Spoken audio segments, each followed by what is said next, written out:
আজকে আমরা বৃন্দাবন থেকে যাচ্ছি বৃন্দাবনের বাইরের বেশ কয়েকটি জায়গা দেখতে। আসলে এই যে মথুরা, বৃন্দাবন, বর্ষানা, নন্দগাঁও, গোবর্ধন পর্বত, এই যে সম্পূর্ণ অঞ্চলটি, এই অঞ্চলটি ব্রজভূমি নামে পরিচিত। এই ব্রজভূমির বিভিন্ন জায়গায় ছড়িয়ে আছে রাধা এবং কৃষ্ণের বিভিন্ন লীলা, বিভিন্ন গাথা এবং তাদের কেন্দ্রিক বিভিন্ন উপাখ্যান। আজকে আমরা যাচ্ছি বর্ষানা, নন্দগাঁও, কোকিলাবন, গোবর্ধন গিরি পর্বত পরিক্রমা ইত্যাদি বিভিন্ন জায়গাগুলিতে। প্রথমে এখান থেকে আমরা যাব কোকিলাবন বলে জায়গাটিতে। কোকিলাবন বলে জায়গাটিতে যেতে গেলে এই যে দিল্লি আগ্রা হাইওয়ে, এই দিল্লি আগ্রা হাইওয়ের মধ্যে একটি জায়গা পড়ে, জায়গাটির নাম হচ্ছে কোশিকলা। এই কোশিকলার দূরত্ব বৃন্দাবন থেকে 42 কিলোমিটার। কোশিকলা থেকে রাস্তাটি ঘুরে গেছে কোকিলাবনের দিকে। কোকিলাবনের দূরত্ব কোশিকলা থেকে 8 কিলোমিটার। এই প্রত্যেকটি জায়গার বিভিন্ন মাহাত্ম্য, কী কারণে জায়গাগুলি বিখ্যাত, কেন এই জায়গাগুলিতে যাবেন, সেগুলো আমি পর্যায়ক্রমিকভাবে সেই সব জায়গাতে যখন যাব তখন গিয়ে আপনাদের কাছে বর্ণনা করব।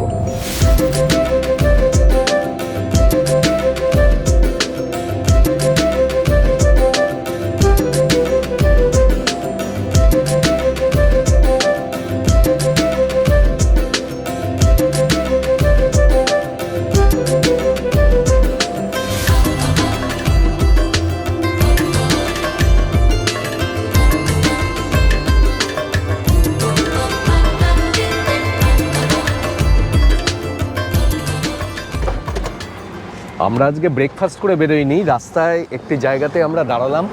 এইখানে এই ধাবার নাম হচ্ছে শিভা ধাবা।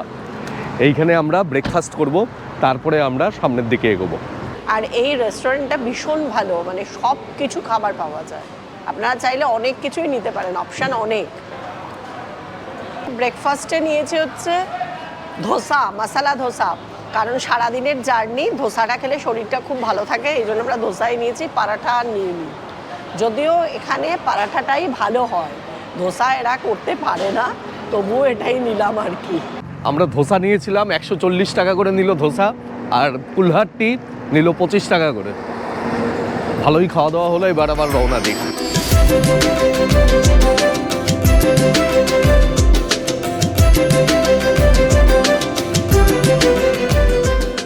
এই জায়গাগুলো ঘুরতে কিন্তু আপনাদের পুরো একটা দিনই লাগবে। আপনাদের একটা দিন এর জন্য বরাদ্দ রাখতে হবে। এর জন্য সব থেকে ভালো হচ্ছে আপনাদের একটি গাড়ি নিয়ে নেওয়া। আমি এই যে গাড়িটি নিয়েছি, এতে আমরা 4 জন যাচ্ছি। এর জন্য নিচ্ছে হচ্ছে 3000 টাকা আজকের এই ট্রিপটির জন্য। তবে যদি আপনারা অফ সিজনে আসেন, আমি তো এসেছি হোলির সময়ে, আপনারা যদি অফ সিজনে আসেন আপনারা কিন্তু 2500 থেকে 2600 টাকার মধ্যে এই ট্রিপটি সম্পূর্ণ করতে পারবেন। আমি গাড়ির যে জায়গা থেকে আমি নিয়েছি তার নাম এবং ফোন নাম্বার আমি ডেসক্রিপশন বক্সে এবং অন স্ক্রিন দিয়ে রাখছি। এই জায়গাটি হলো কোশিকলার মোড়। এইখান থেকে আমরা বাঁদিকে ঘুরে যাব।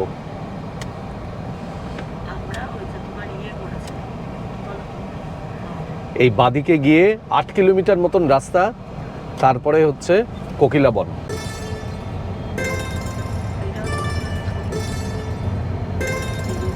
এই কোকিলাবন যাওয়ার রাস্তাটা কিন্তু দুর্দান্ত রাস্তা। হ্যাঁ, এর আগের বার যখন গিয়েছিলাম তখন চতুর্দিকে ছিল সর্ষের ক্ষেত, আর এবার হচ্ছে গেহুর ক্ষেত। মানে এইটাও কিন্তু নতুনত্ব আমাদের কাছে। দেখুন, काजल बिंदिया लगा के झूमे ढलती रात এগুলো সব হচ্ছে গমের ক্ষেত। झूमे रे झूमे सजनी ढलती ढलती रात माँ।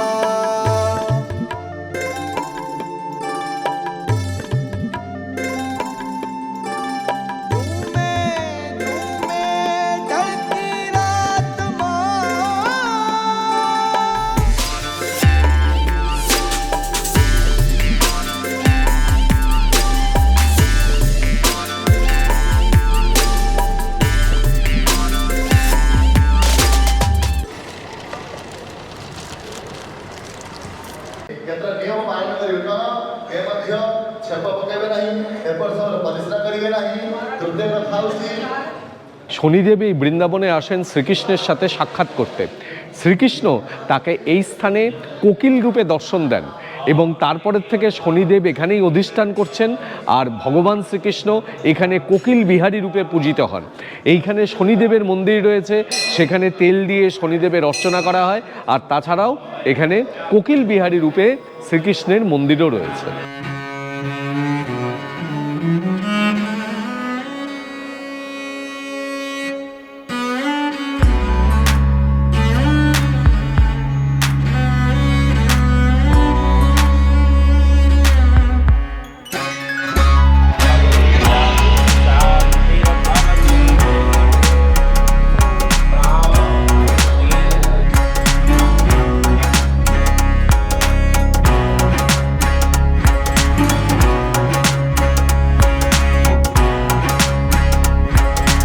এই মন্দিরটি হলো কোকিল বিহারী শ্রীকৃষ্ণের মন্দির। এখানে কোকিলরূপী শ্রীকৃষ্ণের মূর্তি রয়েছে, নিচে অবস্থান করছে, আর তাছাড়া এখানে রাধা এবং কৃষ্ণেরও মূর্তি রয়েছে।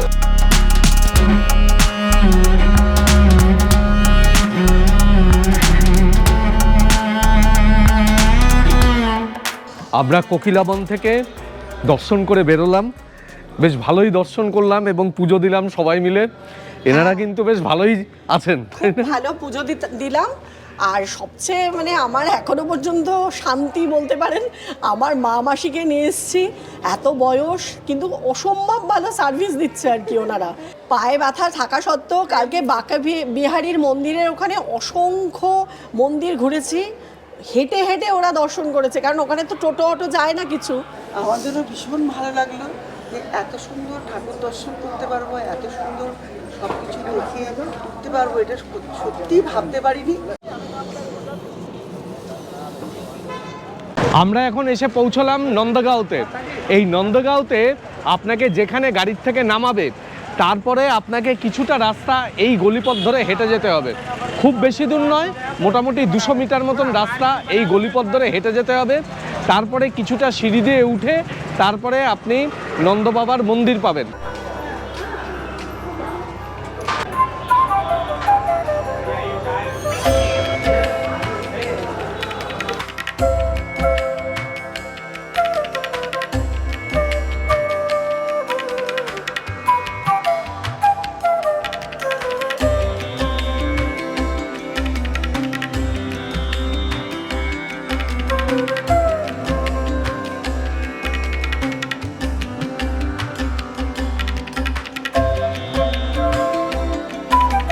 এই সিঁড়ি দিয়ে আপনাদের উপরে উঠে যেতে হবে।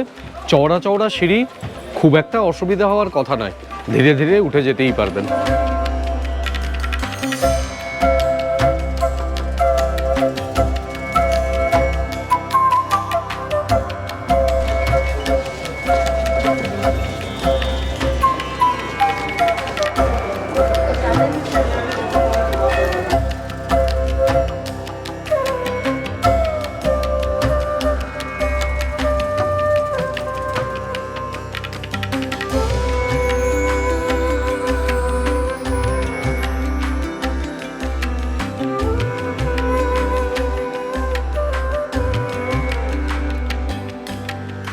আমরা এখন এই যে মন্দিরটির সামনে এসেছি, এই মন্দিরের নাম হচ্ছে নন্দ বাবা মন্দির।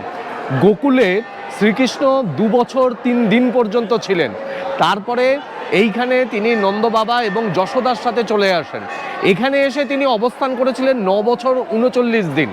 গোকুলে কংস বারবার শ্রীকৃষ্ণের প্রাণ হরণ করবার জন্য বিভিন্ন ধরনের ছলাকলার আশ্রয় নিচ্ছিলেন, কিন্তু এই যে নন্দেশ্বর পর্বত, মহাদেব বলেন যে এই নন্দেশ্বর পর্বতে এসে যদি নন্দ বাবার সাথে শ্রীকৃষ্ণ অবস্থান করেন, তাহলে এখানে কংসের প্রেরিত কেউ এখানে এসে শ্রীকৃষ্ণের ক্ষতি করতে পারবে না, তাহলে সে পাথর হয়ে যাবে। সেই কারণে নন্দ বাবা তাকে এখানে নিয়ে চলে আসেন এবং এখানে এসে শ্রীকৃষ্ণ তার বাল্যকাল কাটিয়েছিলেন। এইখানে যে মন্দির রয়েছে নন্দ বাবার মন্দির, সেখানে শ্রীকৃষ্ণ এবং বলরামের মূর্তি রয়েছে। শ্রীকৃষ্ণের দিকে অবস্থান করছেন মা যশোদা এবং বলরামের দিকে অবস্থান করছেন নন্দ বাবা।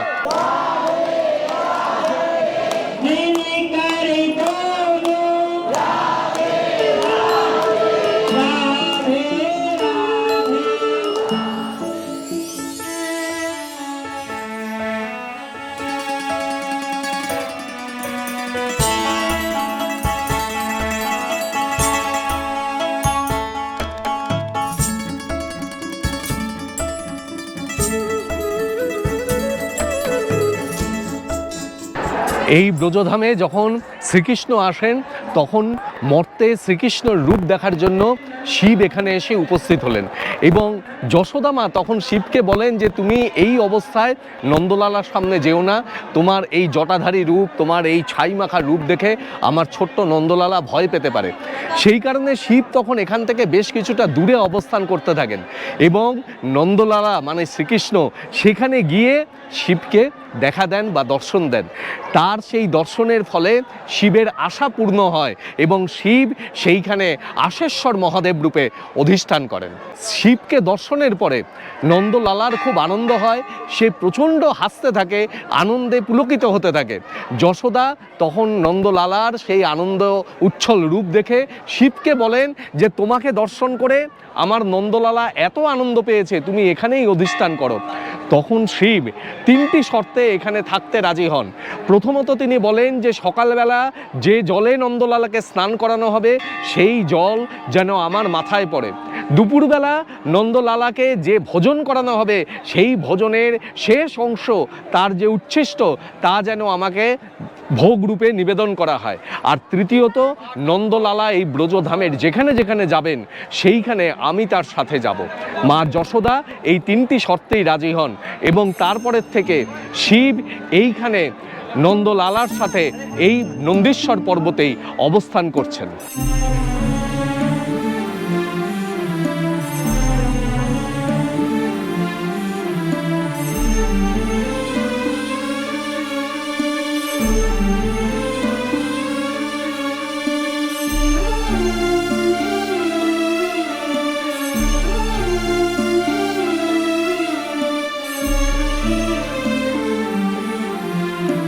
এই ব্রজধামের যেখানে যেখানে নন্দলালা গেছেন শিব সেখানে সেখানে গিয়েই তার সাথে অবস্থান করেছেন। নন্দলালা যখন গোবর্ধন পর্বত উত্তোলন করলেন শিব সেখানে অবস্থান করেছেন চকলেশ্বর মহাদেব রূপে। কংসকে বধ করার জন্য নন্দলালা যখন মথুরায় গেলেন সেখানে শিব গিয়ে অধিষ্ঠান করেন ভূতেশ্বর মহাদেব রূপে এবং বৃন্দাবনে যখন নন্দলালা গেলেন তখন শিব সেখানে অবস্থান করেছেন গোপীশ্বর মহাদেব রূপে।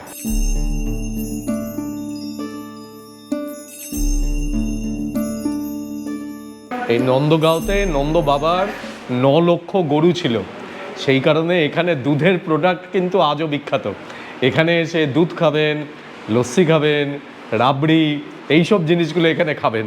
আমরা এখানে এই নন্দ বাবার মন্দিরের সামনে একটা দোকানে বসে এই যে লস্যি নিলাম, अच्छी तरह से मलाई मार के এই লস্যি তার সাথে গোলাপ জল দেওয়া, এই লস্যি নিল 50 টাকা করে, 40 টাকা করে, 3 ধরনের আছে, 30, 40 আর 50।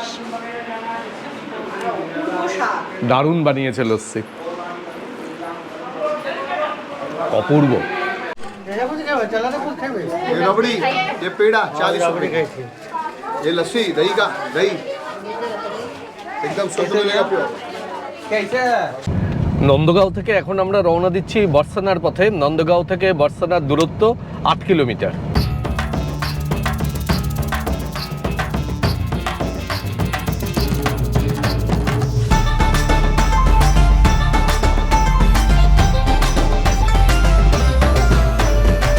বর্ষানাতে আপনাকে যেখানে গাড়িতে নামাবে সেইখান থেকে রাধারানী মন্দির পর্যন্ত এই 1 কিলোমিটার রাস্তা পাহাড়ের উপরে, এটা আপনাকে এখানে বাইকে করে যেতে হবে, নয়তো হেঁটে যেতে হবে।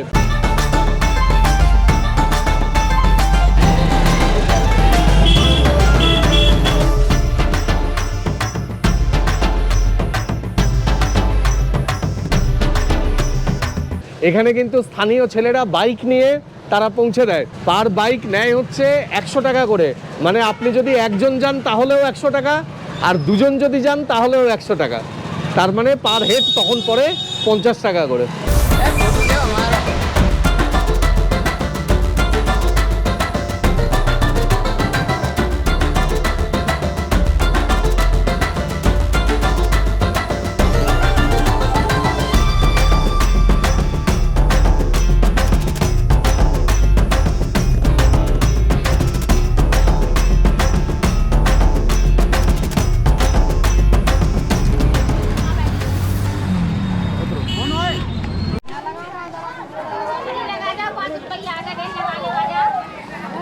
বার্সানাতে আপনারা একবার হোলির সময় আসবেন, এখানের প্রকৃতিও যেন হোলি খেলছে, প্রত্যেকটা গাছ মানে একেবারে লাল হয়ে আছে, অসাধারণ সৌন্দর্য। শ্রী রাধা জন্মগ্রহণ করেছিলেন মথুরার নিকটবর্তী রাউল গ্রামে। তার পিতার নাম বৃষভানু আর মাতার নাম কৃতধা। তিনি তার শৈশবের একটা বড় অংশ, তার কৈশোরের প্রথম ভাগ তিনি কাটিয়েছিলেন এই বার্সানা গ্রামে। এই বার্সানা গ্রামে এবং তার নিকটবর্তী গ্রাম হচ্ছে নন্দগাঁও। তা এই নন্দগাঁও এবং বার্সানা এই দুটি অঞ্চলকে কেন্দ্র করে এইখানে রাধা এবং কৃষ্ণের বহু লীলা, বহু উপাখ্যান এবং বহু কাহিনী এখানে ছড়িয়ে রয়েছে।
এই বার্সানা অঞ্চলে রাধারানীর যে মন্দিরটি রয়েছে, যে পর্বতের উপর বা যে উচ্চ স্থানের উপর, তার নাম হলো ব্রহ্ম পর্বত।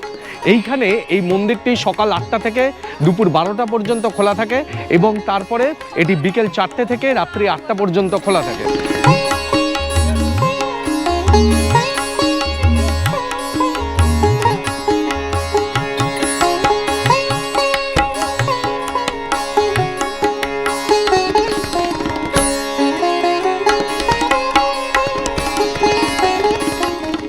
বার্সানাতে আমরা দারুণ সুন্দর দর্শন করলাম, খুব ভালো। আমরা রাধারানীর মন্দিরে গিয়ে দর্শন করলাম, প্রচুর মানুষের ভিড় ছিল, কিন্তু বেশ ভালো লাগলো। আর এখানে সব থেকে ভালো লাগে এই বাইকে করে পাহাড়ের উপর ওঠাটা। মনে হয় যে এই পড়ে যাব, কিন্তু পড়বেন না, ওরা বেশ দক্ষতার সাথে নিয়ে যায়। যখন ভেবেছিলাম বার্সানায় যাচ্ছি খুবই চিন্তিত ছিলাম, কারণ কি ভাবলাম বাইক করে কোনোদিন বাইকে চড়িনি, কিন্তু গিয়ে খুব আনন্দ লাগলো। আসলে আমরা বার্সানাতে এর আগের বার যখন এসছিলাম তখন দুপুর গড়িয়ে প্রায় বিকেল মানে বুঝতেই পারেন যে সকালবেলা যদি বেরোতে দেরি হয় তাহলে পর লেট হতে লাগে, কিন্তু এইবার আর সেইটি হয়নি। মানে অভিজ্ঞতা মানুষকে অনেক কিছু করতে ভালোভাবে সাহায্য করে।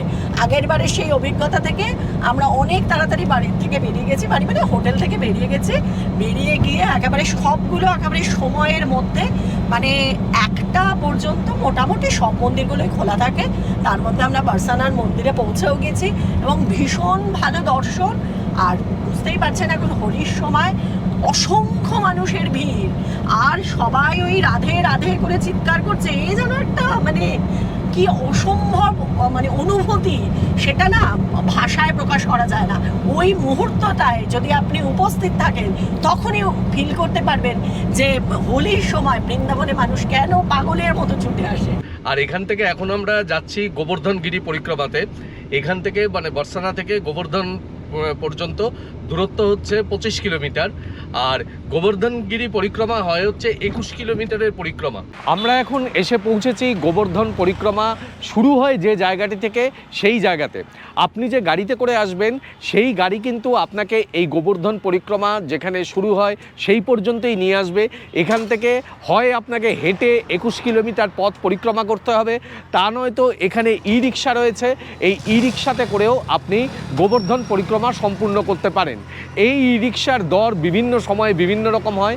এখন আমাদের কাছ থেকে চাইছে 500 টাকা করে, কিন্তু এক সময় আমরা এসে এখান থেকে 300 টাকা করেও আমরা গোবর্ধন পরিক্রমা করেছি। এই যে গোবর্ধন পরিক্রমার সম্পূর্ণ 21 কিলোমিটার পথ, এই 21 কিলোমিটার পথে এই ই রিক্সা আপনাকে বিভিন্ন মন্দিরগুলি দর্শন করাবে। আর এই গোবর্ধন পরিক্রমার কিছুটা অংশ কিন্তু রাজস্থানের মধ্যেও পড়ে, সেই জায়গাটিও আপনারা ভ্রমণ করবেন।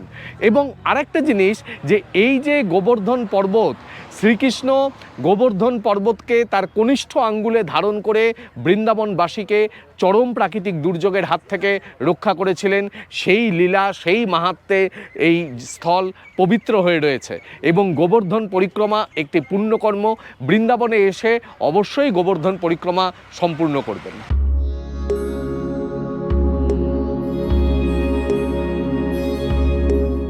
এই আমরা ই রিক্সাতে করে পরিক্রমা শুরু করলাম।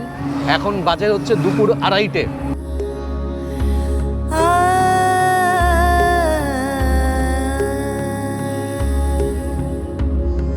भजो रे भैया राम गोविंद हरे,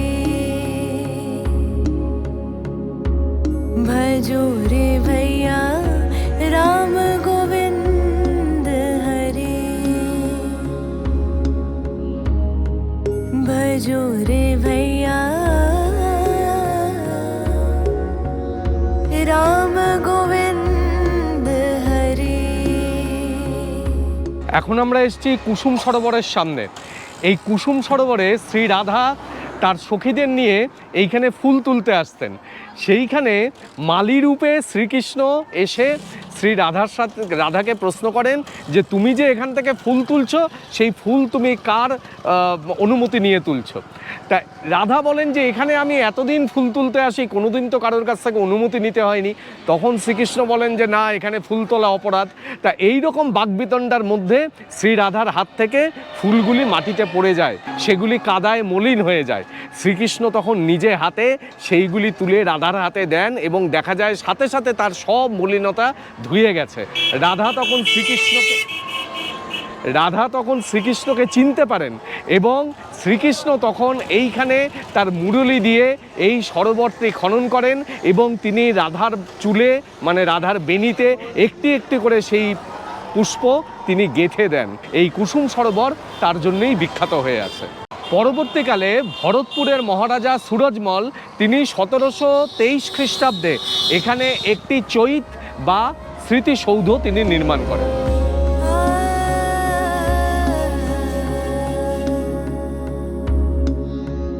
जप तप साधन नाही कुछ लागत, जप तप साधन नाही कुछ लागत। পরিক্রমা করাকালীন এখন আমরা যে মন্দিরটির সামনে এসেছি, এই মন্দিরটির নাম হলো পুছরিকা লৌটা। এই মন্দিরটি রাজস্থানে অবস্থিত। শ্রীকৃষ্ণ যখন গোচারণ করতেন তখন তার সাথে এই অঞ্চলে থাকতেন তার এক বন্ধু বলদেও। সেই বন্ধু বলদেও আর শ্রীকৃষ্ণ উভয়ের স্মরণে এই মন্দিরটি নির্মিত। এই গোবর্ধন পরিক্রমণকে বলা হয় পুণ্যের কাজ। জানি না আমরা কতটা পুণ্য করছি। এইভাবে টোটো করে যাওয়াকে পুণ্যের কাজ বলে না, হেঁটে গেলে তবে পুণ্যের কাজ হয়, তাই না? অবশ্যই। শরীরকে কষ্ট দিয়ে গেলে কি পুণ্যের কাজ? এটা আমি মানি না। আমার মন যদি ঠিক চায় আমি সেটাই করবো। পরিক্রমা করা। মানে মনের দিক থেকে শুদ্ধ থাকলেই পুণ্য। পূর্ণ। সকাল থেকে ভাত খাইনি, কিছু খাইনি।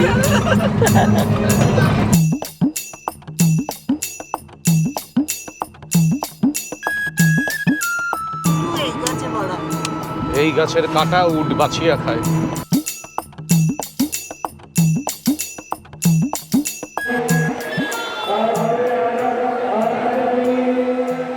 আমরা এখন যে মন্দিরটির সামনে এসেছি, এই মন্দিরটির নাম গিরিরাজজি মুখারবিন্দ মন্দির। এইখানে শ্রীকৃষ্ণ শিলায় দুধ দিয়ে স্নান করানোর প্রথা।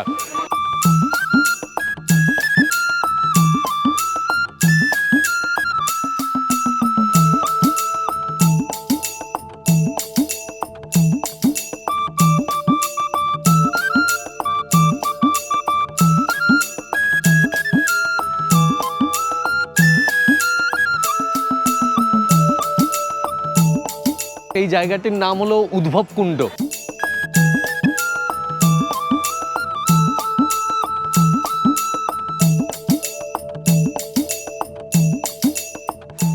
আমরা যে মন্দিরটির সামনে এসেছি এই মন্দিরটির নাম হলো শ্রীকৃষ্ণ চৈতন্য মহাপ্রভু মন্দির।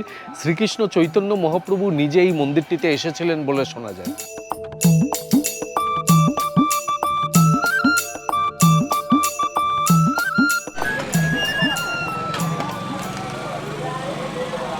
অরিষ্টাসুর নামে এক অসুর ছিল। কংস এই অরিষ্টাসুরকে পাঠিয়েছিল শ্রীকৃষ্ণকে হত্যা করার জন্য। আর এই অরিষ্টাসুর এসে শ্রীকৃষ্ণের যে গাভীর দল, সেই গাভীর দলের সাথে মিশে গিয়ে এক একটি করে গাভীকে হত্যা করতে থাকে। তো শ্রীকৃষ্ণ বুঝতে পারেন যে নিশ্চয়ই কিছু একটা সমস্যা হয়েছে। শ্রীকৃষ্ণ সেই গরুর দলের মধ্যে থেকে অরিষ্টাসুরকে চিহ্নিত করে তাকে হত্যা করেন। অরিষ্টাসুরকে তো হত্যা করা হলো, কিন্তু রাধা এসে বললেন যে প্রভু, তুমি অরিষ্টাসুরকে হত্যা করলেও তাকে গাভী রূপে হত্যা করেছো, তাই গো হত্যার পাপ তোমার গায়ে লেগেছে, তোমাকে এর প্রায়শ্চিত্ত করতে হবে, তোমাকে বিভিন্ন তীর্থভূমে দর্শন করতে হবে। শ্রীকৃষ্ণ বললেন যে আমার পক্ষে তো এখন তীর্থযাত্রা সম্ভব নয়। তখন নারদ এসে বললেন যে আপনিই তো সব তীর্থের উৎস, আপনি সমস্ত তীর্থকে বৃন্দাবনে আহ্বান করুন। শ্রীকৃষ্ণ তখন এইখানে মুরলীর দ্বারা, মানে তার বাঁশির দ্বারা একটি কুণ্ড খনন করেন এবং সমস্ত তীর্থকে সেইখানে তিনি আহ্বান করেন। সমস্ত তীর্থের জল তখন এসে এই কুণ্ডে মিলিত হয়। এই কুণ্ডটির নাম হয় শ্যামকুণ্ড। আর রাধা তার হাতের কাঁকন দিয়ে তার পাশেই তৈরি করেন আরেকটি কুণ্ড, সেই কুণ্ডের নাম হয় রাধাকুণ্ড। এই রাধাকুণ্ড এবং শ্যামকুণ্ড একত্রে অবস্থান করছে এবং সন্তানহীনা দম্পতিরা যদি এইখানে এসে সন্তান কামনা করেন তাহলে শোনা যায় যে তাদের কামনা সফল হয়।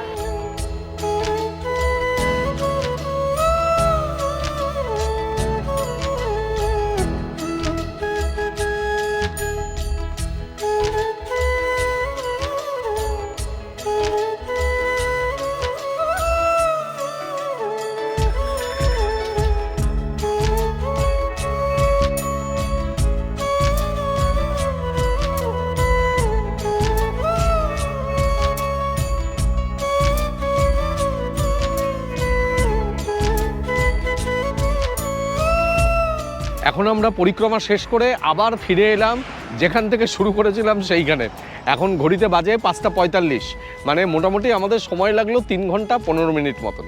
এখন আমরা আবার বৃন্দাবনের দিকে ফিরে যাচ্ছি, সেখানে গিয়ে এবার একটু খাওয়া দাওয়া করি। মথুরা স্টেশন থেকে আজকে জনশতাব্দী এক্সপ্রেসে করে আমরা যাব হজরত নিজামুদ্দিন। আর আজকেই বিকেলবেলা 4:30-র সময় নিউ দিল্লি স্টেশন থেকে শিয়ালদা রাজধানী করে আগামীকাল আমরা পৌঁছাবো কলকাতা।